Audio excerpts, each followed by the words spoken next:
প্রবাবিলিটির গেটে আসা রিসেন্ট পাস্টের খুব গুরুত্বপূর্ণ কিছু কোয়েশ্চেন্স বা প্রবলেমস নিয়ে এই ভিডিও। এখানে যে কয়েকটা কোয়েশ্চেন্স আমি সিলেক্ট করেছি সেটা মূলত সিভিল ইঞ্জিনিয়ারিং ডিসিপ্লিন থেকে আসা কোয়েশ্চেন্স, খুব গুরুত্বপূর্ণ। যেমন নর্মাল ডিস্ট্রিবিউশন, পয়জন ডিস্ট্রিবিউশন, তারপরে প্রবাবিলিটি ডেন্সিটি ফাংশন ইত্যাদি। তো এর পরের ভিডিওতে আমি নিশ্চয়ই চেষ্টা করব মেকানিক্যাল, ইলেকট্রিক্যাল, ইলেকট্রনিক্স বা ইঞ্জিনিয়ারিং সায়েন্স এক্সি এই পেপারগুলোর যে কোয়েশ্চেন্স আছে সেগুলো নিয়েও ডিসকাস করা, ডিটেলে ডিসকাস করা। তো ফার্স্ট কোয়েশ্চেন, এটা 2014 সালে এসেছিল, 2014।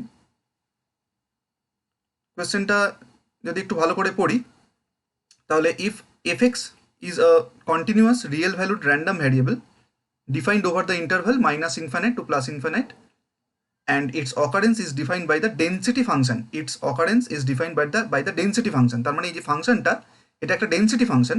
এবং যদি আমরা একটু ভালো করে খেয়াল করি, এই ফাংশনটা কিন্তু আমাদের খুব পরিচিত একটা ফাংশন, যেটা আমরা জানি যে নর্মাল ডিস্ট্রিবিউশনে আমরা এই ফাংশনটা নিয়েই কাজ করি।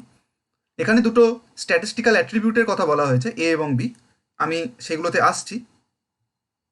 তো ফার্স্টে আমরা একটু নর্মাল যে ডিস্ট্রিবিউশন কার্ভটা হয় সেটা দেখে নিই। এইটা হচ্ছে আমাদের নর্মাল ডিস্ট্রিবিউশনের কার্ভ, এইটা হচ্ছে আমাদের নর্মাল ডিস্ট্রিবিউশনের কার্ভ। এবং আমরা জানি এই যে অ্যাক্সিসটা এটা এক্স অ্যাক্সিস, এবং এই অ্যাক্সিসটা এটা হচ্ছে ফাংশনের অ্যাক্সিস, এফএক্স এর অ্যাক্সিস। এই ফাংশনটাই দেওয়া আছে। এখানে আরও একটা জিনিস যেটা, সেটা হচ্ছে যে যদি এই যে মিন লাইনটা আমি যদি এরকম বলি যে x equals to mu, that is mean, তাহলে জেড বলে আরেকটা ভ্যারিয়েবল হয়, সেটার নাম হচ্ছে নর্মাল ভ্যারিয়েট। এটার নাম হচ্ছে নর্মাল ভ্যারিয়েট। ওকে, এটা হয় এরকম x minus mu divided by sigma. তো অটোমেটিক্যালি যেটা বোঝা যাচ্ছে সেটা হচ্ছে যে যেখানে এক্স মিউ হবে সেখানে জেড অটোমেটিক্যালি 0 হয়ে যাবে। তার মানে এই যে লাইনটা মিন লাইন, এই মিন লাইনে কিন্তু আমরা যেটা পাবো সেটা হচ্ছে জেড ইকুয়ালস টু 0 পাবো। ওকে, এইভাবে পুরো ব্যাপারটা সেট করা থাকে। তাহলে এই যে অ্যাক্সিসটা, এবার জেড যদি এখানে 0 হয়, তার মানে এই সাইডে মানে রাইট সাইডে যেটা হবে সেটা জেড এর ভ্যালু বাড়তে থাকবে আস্তে আস্তে, +1 +2 এরকম ভাবে, আর নেগেটিভের দিকে এখানে যাবে -1 -2 এরকম। ওকে, তো এখানে একটা কথা বলা হয়েছে, সেটা হচ্ছে probability density function. What is probability density function? কোনো একটা ফাংশনকে যদি আমরা -ইনফাইনাইট থেকে +ইনফাইনাইট পর্যন্ত ইন্টিগ্রেট করি, তাহলে যদি আমরা অ্যান্সার পাই 1, তাহলে সেটাকে বলা হয় প্রবাবিলিটি ডেন্সিটি ফাংশন। এটা হচ্ছে প্রবাবিলিটি ডেন্সিটি ফাংশনের বেসিক প্রপার্টি। ওকে, তার মানে এখানে যে ফাংশনটা বলা হয়েছে প্রবাবিলিটি ডেন্সিটি ফাংশন, সেটাও আমরা এইভাবেই ভাবতে পারি, -ইনফাইনাইট থেকে +ইনফাইনাইট পর্যন্ত যদি আমি এই গোটা কার্ভটাকে আমি যদি এই ফাংশনটাকে ইন্টিগ্রেট করি, তার মানে আমি এই কার্ভের আন্ডারে যে এরিয়াটা পাচ্ছি সেই এরিয়াটার ভ্যালু হবে 1। তার মানে -ইনফাইনাইট থেকে +ইনফাইনাইট পর্যন্ত এই কার্ভ, যেটা কিনা একটা সিমেট্রিক কার্ভ, তাকে যদি আমি ইন্টিগ্রেট করি তাহলে তার ভ্যালু হবে 1। এটা হচ্ছে আমাদের কাছে এখনো পর্যন্ত ইনফরমেশন। আচ্ছা, এবার কি বলেছে আরেকবার দেখে নিই। এখানে বলা আছে যে A and B are the statistical attributes. A and B are the statistical attributes. এবার যদি আমরা ফাংশনটার যে চেহারাটা আমরা জানি, আমরা এতদিন ধরে দেখে এসেছি, সেটা যদি আমি একটু লিখি, সেটা কীরকম হবে? সেটা হবে এরকম। প্রবাবিলিটির যে নর্মাল ডিস্ট্রিবিউশনের যে ফাংশনটা, এটাকে গসিয়ান কার্ভও বলা হয়। √2π ইন্টু সিগমা, সিগমাটা বাইরে থাকবে, সিগমা হচ্ছে স্ট্যান্ডার্ড ডেভিয়েশন, এবং এটা হচ্ছে e to the power minus z square divided by 2, √-z² / 2। এইখানে যেহেতু আমরা জেড এর ভ্যালু অলরেডি জেনে গেছি, জেড হচ্ছে x minus mu divided by sigma, just এইটা যদি আমরা এখানে পুট করে দিই তাহলে আমাদের কাজ হয়ে যাবে অলমোস্ট। খালি আমি একটা জিনিস এখানে বুঝতে বলবো, সেটা হচ্ছে এখানে যে মেন ফাংশনটা যেটা ড্রাইভ করছে সেটা হচ্ছে √-z² / 2। তার মানে এটা হচ্ছে একটা এক্সপোনেনশিয়ালি ডিকেইং ফাংশন, এবং যেহেতু এখানে স্কোয়ার আছে, তো জেড এর ভ্যালু যতই বাড়ুক, সেটা প্লাসের দিকে হোক বা মাইনাসের দিকে হোক, এ কিন্তু ক্রমাগত নিচের দিকে নামতে থাকবে। সো ইটস বেসিক্যালি একটা ইটস ডিকেইং ফাংশন। ওকে, আচ্ছা, তাহলে এখানে যে ফাংশনটা যেভাবে দেওয়া আছে সেটা হচ্ছে √1/√2π ইন্টু সিগমা e⁻½ জেড এর জায়গায় ভ্যালু পুট করা আছে, সেটা হচ্ছে x minus mu divided by sigma তার স্কোয়ার, এইটা দেওয়া আছে। যদি ফাংশনটাকে আমরা দেখি, এটার সাথে যদি আমি মিলিয়ে দেখি, তাহলে দেখব এখানে এটা হচ্ছে মিন আর বিটা হচ্ছে স্ট্যান্ডার্ড ডেভিয়েশন। এটা হচ্ছে মিন আর বিটা হচ্ছে স্ট্যান্ডার্ড ডেভিয়েশন। ওকে, এ হচ্ছে মিন আর বি হচ্ছে স্ট্যান্ডার্ড ডেভিয়েশন। এবার কি বলেছে? এবার যেটা চেয়েছে ফাইনালি সেটা হচ্ছে যে এই যে মাইনাস ইনফাইনাইট থেকে এই সেম ফাংশনটাকে আমরা ইন্টিগ্রেট করব from minus infinite to a, minus infinite to a. এবার নিশ্চিতভাবে পরীক্ষার হলে আমি এখানে এই যে ইন্টিগ্রেশনটা সেটা নিশ্চয়ই করব না। তো আমি কি করব, আমি যেটা করব সেটা হচ্ছে যে আমি জেনে গেছি যে এক্স এর ভ্যালু এইখানে হচ্ছে এ, মানে এই যে লাইনটা, এই লাইনটা হচ্ছে এক্স ইকুয়ালস টু এ, এটাকে ডিফাইন করে। তার মানে মাইনাস ইনফাইনাইট থেকে প্লাস এ পর্যন্ত, মাইনাস ইনফাইনাইট থেকে এ পর্যন্ত আমি ইন্টিগ্রেট যদি করি এই ফাংশনটাকে, তাহলে আমি কি পাবো, আমি পাবো হচ্ছে এই এরিয়াটা, আমি এই এরিয়াটা পাবো, this area I will be getting, okay, এই এরিয়াটা পাবো। এবার এই এরিয়াটা কত, আমরা প্রথমে কি দেখেছি, যদি মাইনাস ইনফাইনাইট থেকে প্লাস ইনফাইনাইট পর্যন্ত আমি পুরো কার্ভটাকে আমি যদি ধরে কাজ করি, তার আন্ডারে যে এরিয়াটা সেটা হচ্ছে 1, তাহলে এটা হচ্ছে এক্স্যাক্টলি তার হাফ, যেহেতু এটা একটা সিমেট্রিক কার্ভ। ফলে মাইনাস ইনফাইনাইট থেকে 0 পর্যন্ত, মানে z0 মানে x equals two a, actually a পর্যন্ত যদি আমি এই ফাংশনটাকে ইন্টিগ্রেট করি, তাহলে আমাদের পাওয়ার কথা হচ্ছে 0.5। তার মানে এখানে কিন্তু মানে অ্যাকচুয়ালি ব্যাপারটা এরকম লেখা উচিত, যেভাবে দেওয়া ছিল ফাংশনটাকে, সেটা হচ্ছে যে আমরা যে ফাংশনটা পেয়েছিলাম minus infinity to a, minus infinity to a f x dx, এইটার ভ্যালু হয়ে যাবে হচ্ছে 0.5। এখানে কিন্তু আমাকে ইন্টিগ্রেট করার কোনো প্রশ্নই নেই, জাস্ট আমাদের একটু বুঝতে হবে যে ফাংশনটার চেহারাটা কীরকম। ওকে, ফাংশনটার চেহারাটা কীরকম সেটা যদি একটু বুঝি, তাহলে আমাদের কাজ হয়ে যাবে। একবার দেখে নেবো, অপশান ছিল 4টে অপশান, তো তার মধ্যে যে অপশানটা বি, অপশান বি যেটা 0.5, সেটা হচ্ছে আমাদের এখানে অ্যান্সার। ওকে, নেক্সট কোয়েশ্চেন 2011 2 মার্কসের question. The annual precipitation data, the annual precipitation data of a city is normally distributed, তার মানে নর্মাল ডিস্ট্রিবিউশনের problem, with mean and standard deviation দেওয়া আছে এখানে 1000 মিলিমিটার অ্যান্ড 200 মিলিমিটার রেসপেক্টিভলি।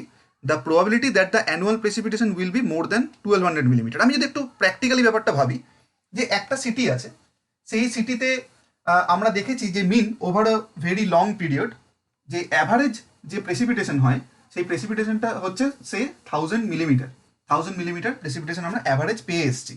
এবং তার মধ্যে একটা স্ট্যান্ডার্ড ডেভিয়েশন আছে, ডেফিনেটলি প্রত্যেক মুহূর্তে প্রত্যেক মাসে বা বছরে তো 1000 মিলিমিটার করে রেইনফল হবে না বা প্রেসিপিটেশন হবে না, তার থেকে কিছু ডেভিয়েশন হবে, সেই ডেভিয়েশনটা হচ্ছে 200 মিলিমিটার। ফাইন, এবার যদি কেউ আমাকে জিজ্ঞাসা করে যে the probability that the annual precipitation will be more than 1200 millimetre, তখন আমি ব্যাপারটা কি করব? ওকে, একটু দেখে নিই ব্যাপারটা কি কি বলেছে, এক্স্যাক্টলি অঙ্কটা কি বলেছে। নর্মাল ডিস্ট্রিবিউশনের প্রবলেম, ফলে আমি কার্ভটা রাখছি। এখানে যেটা বলা আছে সেটা হচ্ছে যে মিন ভ্যালুটা হচ্ছে 1000 মিলিমিটার, আর যে স্ট্যান্ডার্ড ডেভিয়েশন সেটা হচ্ছে 200 মিলিমিটার। ওকে, এটা দেওয়া আছে। তাহলে এক্স এবং জেড এর মধ্যে যে রিলেশনটা, সেই রিলেশনটা কীরকম হচ্ছে, এক্স এবং জেড এর মধ্যে যে রিলেশনটা, এই যে রিলেশনটা সেটা কি হচ্ছে, আমি এখানে ভ্যালু পুট করি, এক্স মাইনাস 1000 ডিভাইডেড বাই 200, এটা হচ্ছে জেড এবং এক্স এর মধ্যেকার রিলেশন। ওকে, ফাইন। তার মানে 1000 মিলিমিটার এইটা হচ্ছে আমার মিন, 1000 মিলিমিটার এটা হচ্ছে আমার mean with standard deviation of 200 millimetre. এবার কি চেয়েছে হচ্ছে যে কোনো সময়, আমি আরেকবার প্রবলেমটা দেখাচ্ছি, the probability that the annual precipitation will be more than 1200 millimetre, more than 1200 millimetre. তাহলে 1200 মিলিমিটারের যে লাইনটা থাকবে, সেই লাইনটা কোথায় থাকবে, এরকম কোন একটা জায়গায় থাকবে, এরকম কোন একটা জায়গায়। এটা যদি 1000 মিলিমিটারের পয়েন্ট হয়, এটা যদি 1000 মিলিমিটারের পয়েন্ট হয়, তার মানে 800 900 এর পয়েন্টগুলো থাকবে এর বাঁদিকে, এবং অবভিয়াসলি 1200 থাকবে এরকম কোনো একটা জায়গায়। তার মানে এই যে পয়েন্টটা, এই পয়েন্টটা হচ্ছে অ্যাকচুয়ালি 1200 মিলিমিটারের পয়েন্ট। ওকে, এবার আমরা কি করব দেখা যাক। এবার আমরা যেটা করবো সেটা হচ্ছে যে যদি এগুলো সব কিন্তু এক্স এর ভ্যালু, আমি খেয়াল করতে বলবো একটু, এগুলো সবই কিন্তু এক্স এর ভ্যালু। এক্স এর ভ্যালু যখন 1000 মিলিমিটার তখন সেটা মিন, তখন জেড এর ভ্যালু 0, মানে যখন x equals to 1000 millimetre, x যখন 1000 মিলিমিটার এই ফর্মুলা অনুযায়ী, তখন কিন্তু আমার জেড ইকুয়ালস টু 0। আর এক্স যখন 1200 মিলিমিটার, আমি জাস্ট ইনফরমেশনের জন্য বলছি, তখন জেড এর ভ্যালু কত, তখন জেড এর ভ্যালু হবে 1200, এক্স এর জায়গায় পুট করবো 1200 মাইনাস 1000 ডিভাইডেড বাই 200, কত হচ্ছে 200 বাই 200 মানে হচ্ছে 1। তার মানে এই পয়েন্টে আমি বলতে পারি জেড এর ভ্যালু হচ্ছে 1। ওকে, তার মানে এখানে জেড এর ভ্যালু ছিল 0, এখানে জেড এর ভ্যালু হয়ে গেল হচ্ছে 1। ওকে, এবার কি চেয়েছে, বলেছে the probability that the annual precipitation will be more than 1200 millimetre, more than 1200 millimetre. এই যে প্রবাবিলিটি ডিস্ট্রিবিউশন যে কার্ভটা আছে, এই যে নর্মাল ডিস্ট্রিবিউশনের যে আমাদের যে কার্ভটা আছে সেই কার্ভের আন্ডারে যে এরিয়াটা থাকে সেটাই হচ্ছে প্রবাবিলিটি, মানে টোটাল যে এরিয়াটা সেইটা হচ্ছে প্রবাবিলিটি। এবার কেউ যদি বলে 1200 মিলিমিটারের থেকে বেশি প্রেসিপিটেশন হবে, মোর দেন 1200 মিলিমিটার, তাহলে তার প্রবাবিলিটি কি করে বার করবো? না এই জোনটার যে এরিয়াটা আফটার 1200 মিলিমিটার, এর পরের যে এরিয়াটা, এই যে এরিয়াটা, সেই এরিয়াটাই হবে আমার অ্যান্সার। এবার কেউ বলতে পারে আমি হঠাৎ করে এখানে কি করে বার করবো এটার ভ্যালু? এটা বার করা যায়, এখানে নর্মাল ডিস্ট্রিবিউশন, নর্মাল যে ভ্যারিয়েট তার কার্ভ আছে, তার টেবিল আছে, সেটা আমাদের আপাতত দরকার নেই। এখানে চারটে অপশন দেখলেই বোঝা যাবে, একটা আছে -50%, একটা আছে একটা এক্স্যাক্টলি 50%, একটা 75, একটা হচ্ছে 100%। তো অবভিয়াসলি এখানে আমরা দেখেই বুঝতে পারছি যে এই যে গোটাটা যদি 100% হয়, তাহলে এক্স্যাক্টলি যদি 1000 মিলিমিটার মানে প্রেসিপিটেশন চাইতো, 1000 মিলিমিটারের বেশি প্রেসিপিটেশন, তাহলে 50 হতো, মানে এই লাইনটা থেকে বাকি পুরোটা হচ্ছে 50%, তাহলে এটা ডেফিনেটলি 50% থেকে কম। পুরোটা হচ্ছে 100%, এর হাফ হচ্ছে 50%, এটা হচ্ছে তার থেকেও কম একটা এরিয়া। ওকে, সো এখানে আমাদের অপশন যেটা সেটা হচ্ছে এ, দ্যাটস ফাইন, মানে লেস দ্যান 50%, এর অ্যান্সার হয়ে যাচ্ছে লেস দ্যান 50%। অ্যান্সার হয়ে গেল। এবার আমি এটাতে আরও একটা দুটো ইনফরমেশন একটু যোগ করি। যদি কখনো এরকম বলতো যে what is the probability that the precipitation is less than 1200 millimetre, what is the probability that the precipitation is less than 1200 millimetre, তাহলে তখন কি হতো? 1200 মিলিমিটারের থেকে কম প্রেসিপিটেশন হওয়ার যে প্রবাবিলিটি সেটা কিন্তু হতো 50%-এর থেকে বেশি। মানে আমি এখন যে নতুন ধরনের অঙ্কটা বলছি, আমি যদি একটা নতুন অঙ্ক হিসাবে ভাবি যে what is the probability that the rainfall বা precipitation is less than 1200 millimetre, তখন কিন্তু আমাদের এই এরিয়াটা দরকার পড়তো, এই ব্লুটা। ওকে, সেটার ভ্যালু কত হতো? অবভিয়াসলি সেটা একটা 50%-এর থেকে বেশি হতো। কখনো যদি এরকম বলতো যে 1000 মিলিমিটার হচ্ছে আমার মিন ভ্যালু, আর এক্স্যাক্টলি 1000 মিলিমিটার, মানে 1000 মিলিমিটারের থেকে বেশি রেনফল হওয়ার প্রবাবিলিটি কত, তখন সেটা হতো 50%। যদি বলতো 1000 মিলিমিটারের থেকে কম প্রেসিপিটেশন হওয়ার প্রবাবিলিটি কত, সেটাও হতো 50%। ওকে, তো এইরকমভাবে আমরা এই যে নর্মাল ডিস্ট্রিবিউশন কার্ভ সেটাকে ইউজ করি। নেক্সট কোয়েশ্চেন, পয়জন ডিস্ট্রিবিউশনের প্রবলেম।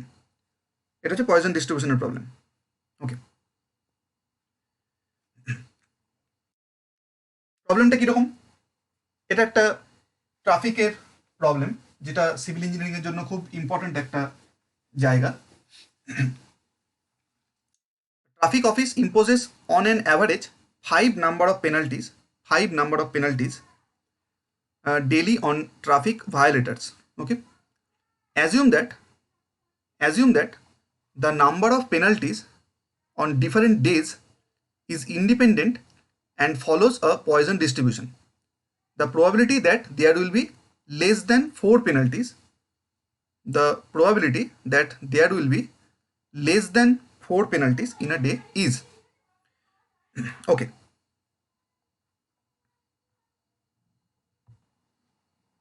আমরা পয়জন ডিস্ট্রিবিউশনের কোন ফর্মুলাটা জানি? পয়জন ডিস্ট্রিবিউশনের ফর্মুলা আমি একটু যদি লিখি, সেটা হচ্ছে probability of any random variable. আমি বলছি এটা কি, সেটা হচ্ছে e to the power minus mu into mu to the power r divided by r factorial. এটার মানে কি? এটার ফার্স্ট যেটা ব্যাপার সেটা হচ্ছে যে এখানে মিউর ভ্যালুটা আমরা প্রথমে বুঝে নেব। মিউ হচ্ছে মিন। এখানে কি বলেছিল? এখানে বলেছিল হচ্ছে যে traffic office imposes on an average 5 number of penalties. Okay, 5 number of penalties হচ্ছে অন অ্যান অ্যাভারেজ এখানে ইম্পোজ করা হয়। So mu is 5। ওকে, এবার কি বলেছে? বলেছে the probability that there will be less than 4 penalties. Less than 4 penalties মানে কি? ওকে, লেস দ্যান 4 পেনাল্টিস মানে একটাও পেনাল্টি নাও হতে পারে, একটা পেনাল্টি হতে পারে, দুটো হতে পারে, তিনটে বা চারটে হতে পারে। ওকে, সো লেস দ্যান চারটে হতে পারে না, লেস দ্যান 4 পেনাল্টি মানে তিনটে পর্যন্ত হতে পারে, মানে 0 1 2 3 4 0 1 2 3। ওকে, তো এইটা আমরা কি করে বার করবো একটু বুঝে নিই। ধরা যাক কোনোদিন কোনো পেনাল্টি হলো না, তার প্রবাবিলিটি কত হবে? এই যে আর এর ভ্যালুটা, এটা হচ্ছে একটা এক্স এর ভ্যালু, হচ্ছে একটা র্যান্ডাম ভ্যারিয়েবল নেবে। র্যান্ডাম কেন? কারণ 0 হতে পারে, 1 হতে পারে, 2 হতে পারে, যা খুশি হতে পারে। এটা হচ্ছে র্যান্ডাম এবং ভ্যারিয়েবল কেন? কারণ ভ্যারি করছে। তো e to the power -5 into 5 to the power 0 divided by 0 factorial. এটা কি হলো? এটা হচ্ছে কোনো দিন যদি একটাও পেনাল্টি ইম্পোজ করা না হয় তাহলে তার প্রবাবিলিটি হচ্ছে এইটা। ওকে, একটা পেনাল্টি ইম্পোজ করা হলো তার প্রবাবিলিটি কত? 5 পাওয়ারে চলে যাবে 1, এই 8টা হচ্ছে ভ্যারিয়েবল যেটা কিনা চেঞ্জ করছে, এটা হয়ে যাবে 1 ফ্যাক্টোরিয়াল। ওকে, সিমিলারলি আমি যদি x ইকুয়ালস টু 2 এবং 3টাও লিখি, x ইকুয়ালস টু 2 এবং 3 যদি লিখি, এটা হচ্ছে আমাদের বেসিক ফর্মুলা, এটা মাথায় রাখতে হবে, এই ফর্মুলা দিয়ে আমরা পুরো কাজটা করছি। তো যদি x ইকুয়ালস টু 2 হয় তাহলে তার ক্ষেত্রে ভ্যালুটা হবে 5 টু দি পাওয়ার 2 আর নিচে আসবে 2 ফ্যাক্টোরিয়াল, বাকিটা সেম। আর x ইকুয়ালস টু 3 মানে e to the power minus 5 to the power 3 divided by 3 factorial. Okay, তার মানে যদি বলে যে লেস দেন 4 বলা মানে এই সব কটাকে ধরে আমি যোগ করে দেবো। ওকে, তার মানে probability of fine imposed less than 4, মানে এক্স যদি লেস দেন 4 হতে হয়, এক্স এটার প্রবাবিলিটি যদি বার করতে হয়, তার মানে হচ্ছে যে একটাও 0 থেকে কম পেনাল্টিতে হতে পারে না।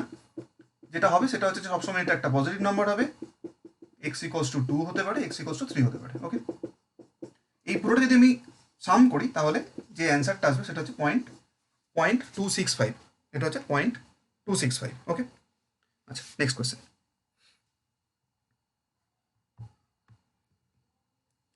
Probability density function. Probability density ফাংশনের একটা আইডিয়া আমাদের অলরেডি হয়েছে, আমি যেটা বলছিলাম যে কোনো একটা ফাংশনকে যদি আমি মাইনাস ইনফাইনাইট থেকে প্লাস ইনফাইনাইট পর্যন্ত ইন্টিগ্রেট করে দিই, তাহলে সেটা যদি প্রবাবিলিটি ডেন্সিটি ফাংশন হয় তাহলে সেটা 1 হওয়ার কথা, সেটা আমাকে যে রেজাল্টটা দেবে সেটা হচ্ছে 1। এখানে কি বলা আছে? এখানে বলা আছে এফ এক্স ইকুয়ালস টু 0.25 যদি এক্স এর ভ্যালু 1 এবং 5 মধ্যে থাকে। ওকে, এখানে একটু ভুল আছে, এটা actually x less than equals to 1, x হচ্ছে গ্রেটার দ্যান ইকুয়ালস টু 1 আর লেস দ্যান ইকুয়ালস টু 5, 1 আর 5 মধ্যে। এটা হচ্ছে ইফ যদি এটা এরকম হয় তাহলে যদি এক্স 1 আর 5 মধ্যে থাকে তাহলে এটা 0.25, আদারওয়াইজ 0। ওকে, এবার কি চেয়েছে?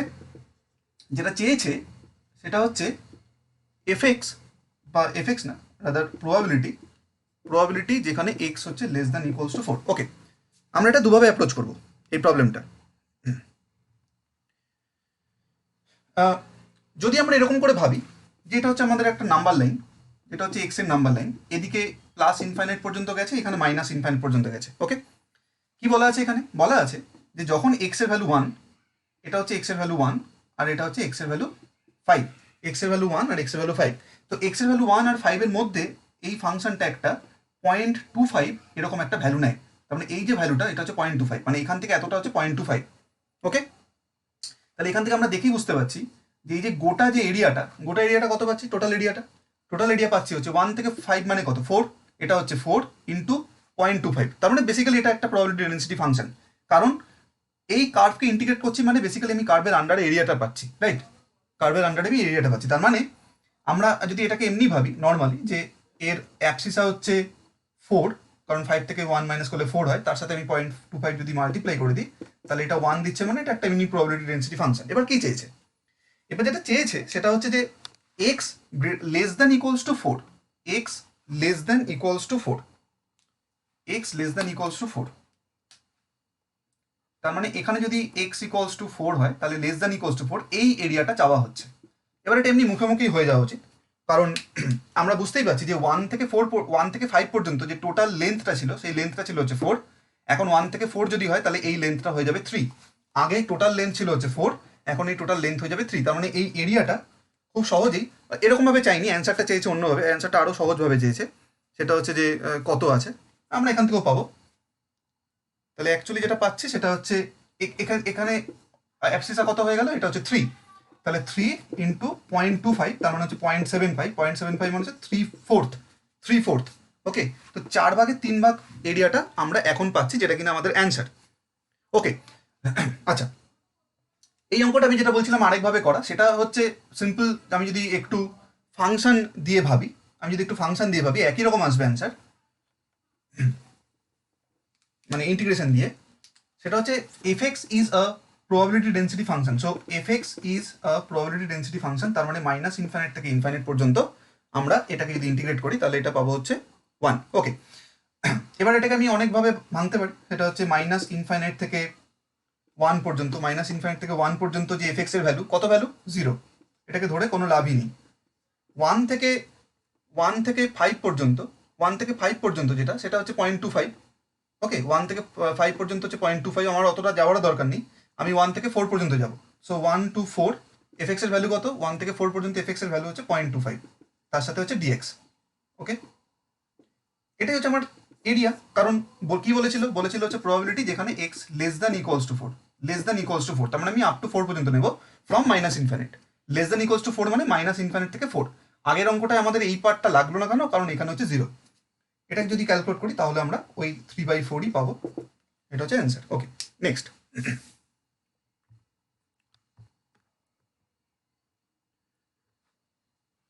এটাও একটা খুব ভালো কোয়েশ্চেন ছিল।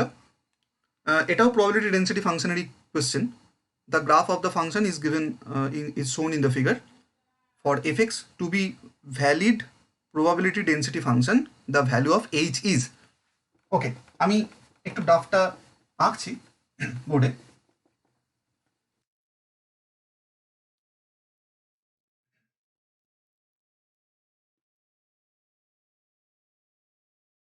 স্ক্রিনে থাক, কেউ যদি নিজে এঁকে নিতে চায় খুব ভালো।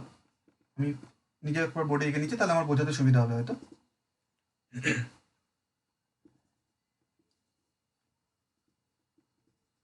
গ্রিট। ওকে, এটা একটা ফাংশন, এবং এটা একটা প্রবাবিলিটি ডেন্সিটি ফাংশন। ওকে,